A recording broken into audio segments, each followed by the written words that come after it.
Good evening everyone, আমি সৃজিতা। তোমাদের আমার ছোট্ট এই মিনি ব্লগে অনেক অনেক স্বাগত। তো এটা অনেক দিন আগেকার ব্লগ। এটা আমাদের ভাইফোঁটার সময় যখন জামাকাপড় সবার জন্য কিনতে গিয়েছিলাম সেটার ব্লগ এটা। তো টাইটেলে গিয়েছিলাম, এখানে সায়ন পাপাই দুজনেই আছে, মানে চুজ করছে। আর এই জ্যাকেটটা সায়নের ভীষণ পছন্দ হয়েছিল নেওয়ার জন্য। চেম্বার টেম্বার করলে এই ধরনের এগুলো মানে বেশ ভালো লাগে পরলে, দেখতে ডাক্তার ডাক্তার টাইপের লাগে আর কি।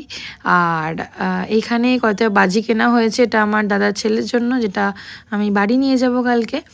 তো এটা অনেকদিন আগেকার যেহেতু ব্লগ ছিল, ভয়েস ওভার দিতেও প্রবলেম হচ্ছে, তো সায়ন ফাইনালি এই জ্যাকেটটা নিয়ে নিয়েছে। আর আমি তাই বলছিলাম, ও নিজের জন্য কোনো দিন একটা টি শার্টও কেনে না, ফাইনালি কিনলো। আর এই যেখানে আমাদের সব কিছু মোটামুটি কেনা হয়ে গেছে। আর আমাদের ধনতেরাস ছিল আজকে, তো ধনতেরাসের জন্য আমি সোনার দোকান থেকে গিয়ে একটা জাস্ট এমনি ছোট রুপোর কয়েন কিনেছিলাম লক্ষ্মী গণেশের। চাঁদির জিনিস কিনলে আমি শুনেছি খুব শুভ, তো আমি একটা জাস্ট ছোট্ট লক্ষ্মী কয়েন কিনেছিলাম, যেটা আমার খুব পছন্দ হয়েছিল। আর লাস্ট মিনিটে এটা কিনলাম। কোনো রকম প্ল্যান ছিল না কেনার, কারণ এগুলো খুব একটা বেশি বিশ্বাস আমি করি না।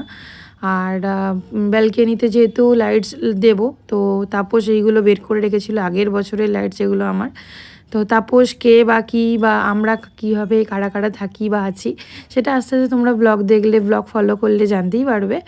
আর সুন্দর করে তাপসই আমাদের ব্যালকনিতে এই লাইটসগুলো লাগিয়ে দিয়েছে, বেশ সুন্দর দেখতে লাগছে। অনেক রাত্রি হয়ে গেছিলো। চলো গুড ইভিনিং এভরিওয়ান, আমি সৃজিতা। তোমাদের আমার ছোট্ট এই মিনি ব্লগে অনেক অনেক স্বাগত। তো এটা অনেক দিন আগেকার ব্লগ। এটা আমাদের ভাইফোঁটার সময় যখন জামাকাপড় সবার জন্য কিনতে গিয়েছিলাম সেটার ব্লগ এটা। তো টাইটেলে গিয়েছিলাম, এখানে সায়ন পাপাই দুজনেই আছে, মানে চুজ করছে। আর এই জ্যাকেটটা সায়নের ভীষণ পছন্দ হয়েছিল নেওয়ার জন্য। চেম্বার টেম্বার করলে এই ধরনের এগুলো মানে বেশ ভালো লাগে পরলে, দেখতে ডাক্তার ডাক্তার টাইপের লাগে আর কি। আর এইখানে কয়টা বাজি কেনা হয়েছে, এটা আমার দাদার ছেলের জন্য, যেটা আমি বাড়ি নিয়ে যাব কালকে। তো এটা অনেকদিন আগেকার যেহেতু ব্লগ ছিল, ভয়েস ওভার দিতেও প্রবলেম হচ্ছে, তো সায়ন ফাইনালি এই জ্যাকেটটা নিয়ে নিয়েছে। আর আমি তাই বলছিলাম, ও নিজের জন্য কোনো দিন একটা টি শার্টও কেনে না, ফাইনালি কিনলো। আর এই যেখানে আমাদের সব কিছু মোটামুটি কেনা হয়ে গেছে। আর আমাদের ধনতেরাস ছিল আজকে, তো ধনতেরাসের জন্য আমি সোনার দোকান থেকে গিয়ে একটা জাস্ট এমনি ছোট রুপোর কয়েন কিনেছিলাম লক্ষ্মী গণেশের। চাঁদির জিনিস কিনলে আমি শুনেছি খুব শুভ, তো আমি একটা জাস্ট ছোট্ট লক্ষ্মী কয়েন কিনেছিলাম, যেটা আমার খুব পছন্দ হয়েছিল। আর লাস্ট মিনিটে এটা কিনলাম।